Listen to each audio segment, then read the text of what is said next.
fuata kanuni, fuata sheria kwa kuchukua haki yako kutoka kwake. Ukishindwa basi wewe umeshindwa, sio umeacha. La tadhlimuna wala tudhlamun, msidhulumu mwingine na wala msikubali kudhulumu.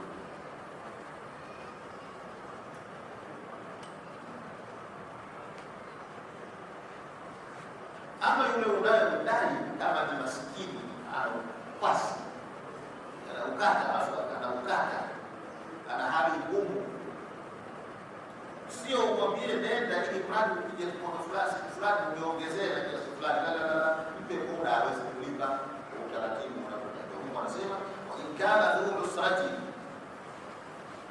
kana ya hapo ifanye damu au usifanye kwa nafsi.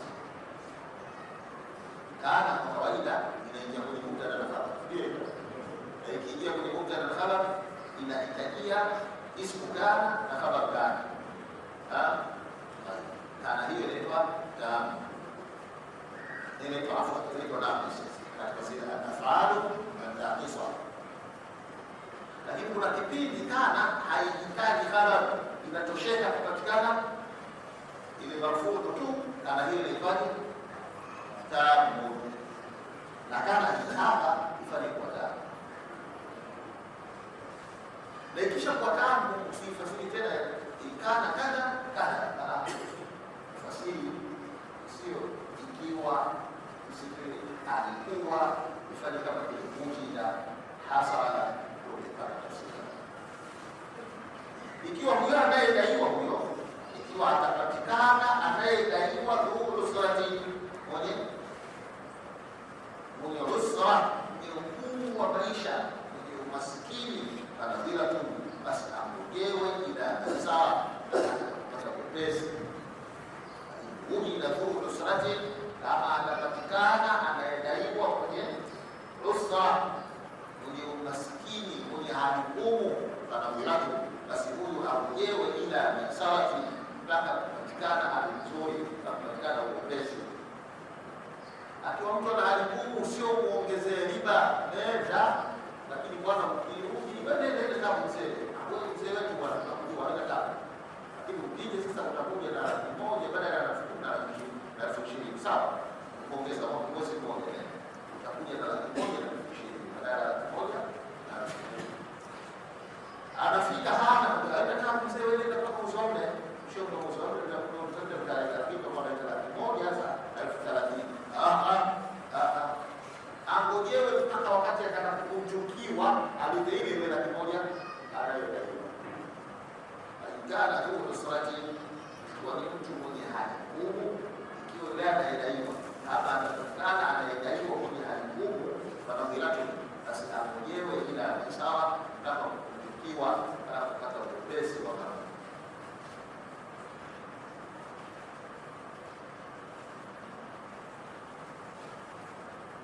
Lakini ukiamua kumsamehe hata ile uliyomkomesha ndio bora zaidi.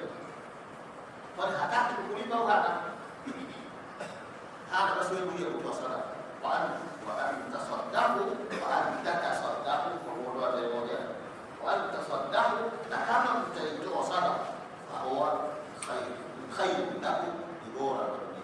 Ile unachodai ile kwa Muhammad, ile kwa Ali, ile kwa Isa, kwa Muhammad, ile unachodai kwa kuwa hana uwezo wa kulipa, badala ya kutwanga deni lingine kwamba na leo inshallah wewe mzee Yesu kwa khairia ndani ya moyo wako wewe nini sadaka.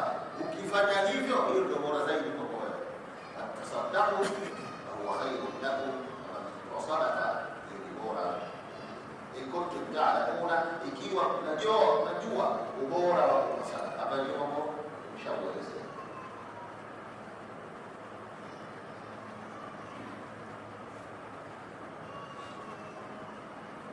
Kumbuka neno kwa tafsiri hapa ni kumbuka neno. Tunakwenda katika moja ya benki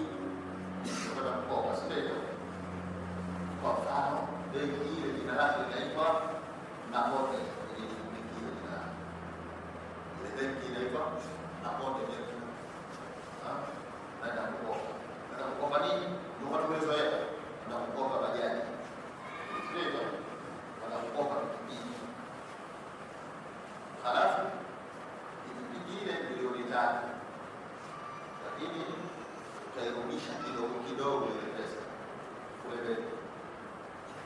Ukirudisha utairudisha milioni 3 na laki 5 au milioni 4. Amna ile ndio. Sasa benki itapata nini ikiwa utarudisha milioni 3 ile?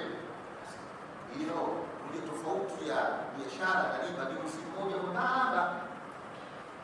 Kile kinachofanywa sio mkopo. Ukiita mkopo ni haramu na haifai. Bali iwe nini?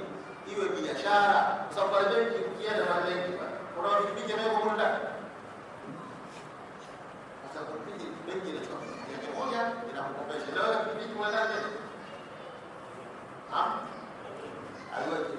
Kwa hiyo anafanyaje benki? Inakwenda kununua. Sasa ile benki inakwenda kununua ikuuzie wewe. Sio kukopesha, ikuuzie wewe. Kwa tuibadilishe badala ya kuwa mkopo iwe ile ni biashara, benki inanunua inakuuzia wewe. Itakuwa inaitwaje? Murabahatu al-amili bishira. Iwe murabahatu al-amili bishira. Ile ni bayu murabaha. Ile inasoma kwenye haya kwenye minhaji tawili. Ile bayu murabaha. Isipokuwa ni amili bishira. Kwa yule aliyetoa maamrisho, aliyetoa maelekezo na ninunulie nitakulipa kiasi gani. Benki haina mpango kwamba pikipiki imekaa. Wewe ndio unashida kitu. Unakwenda benki ikakununulie pikipiki ikuuzie wewe. Basi lazima upate faida kwa sababu benki ni shakhsu i'tibari. Shakhsu i'tibari.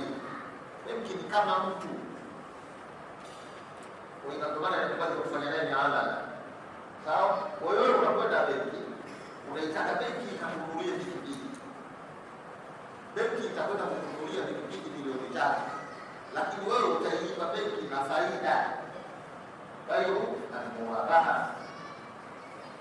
Utaipa benki na faida.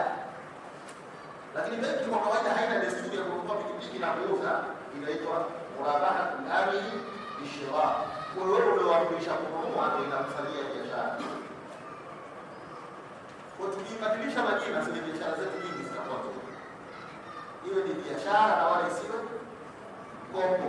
Kullu qardin yara naf'an fahuwa riba. Mkopo wowote ukileta manufaa kwa mkopeshaji hiyo ni riba. Mkopo unamletea manufaa mkopeshaji hiyo ni riba. Mkopo yule anayetoa pesa kukopesha hatakiwi yeye kunufaika, atakuwa kukusaidia wewe uendelee na maisha yako. Akinufaika yeye hiyo riba. Kwa kama anataka riba badili isiwe benki isiwe ni mkopo, badala yake iwe ni biashara. Hiyo biashara ruhusa unaendelea kufanya. Wala tuna tatizo. Sasa tunagombea jina, hata jina linaharibu mambo mengi ndani.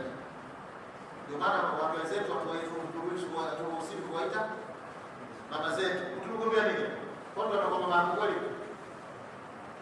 Hilo jina ndio linakuja kukataza hilo jina. Kwa hiyo tubadili tusiite nini? Mikopo, badala yake tuite nini? Biashara. Kwa hiyo tunafanya biashara. Mimi na benki, mimi nanunua pikipiki kutoka benki. Benki inakwenda kununulia kule, inaniruhusia mimi ili kwa nini sisi kwa watu tutakuwa tunailipa benki kwa kila wiki shilingi kadha, kila mwezi shilingi kadha kwa mujibu wa makubaliano tuliyokubaliana. Nikiweza kutoa yote singeenda mwenyewe huko.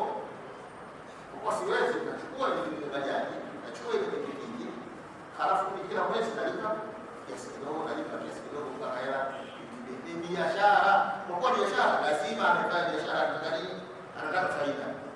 Lakini mkopo hauna faida kwa bwana. Ukisha kuita mkopo marufuku kwa faida. Kita biashara ruhusa kwa faida. Tofauti ya biashara na riba, faida na riba ni msingi mmoja mwembamba. Hicho tofauti chako ni nini? Wewe unachofanya biashara ni biashara, ndio hicho tu. Inakuwa haramu au halali hicho tu. Ama biashara na biashara usifanyaje. Kama mkopo marufuku sio faida. Ndio tofauti yake ile. Na hii sio tarahu kubitafahamu ni uhalisia, kuishi na uhalisia. Tusitaniane, tusidanganyane, tena kufanyia kitu fulani kumbe wewe unatangaza kitu kingine biashara na dini. Mfano nyumba. Benki inanijengea mimi nyumba. Sipo tunaona. Sipo benki inanijengea mimi nyumba na kwa kitabu hapa inanijengea nyumba. Gharama tulikubaliana na fundi wangu lazima aende na fundi wa benki wakafanya tathmini pamoja. Sheria na mtaka.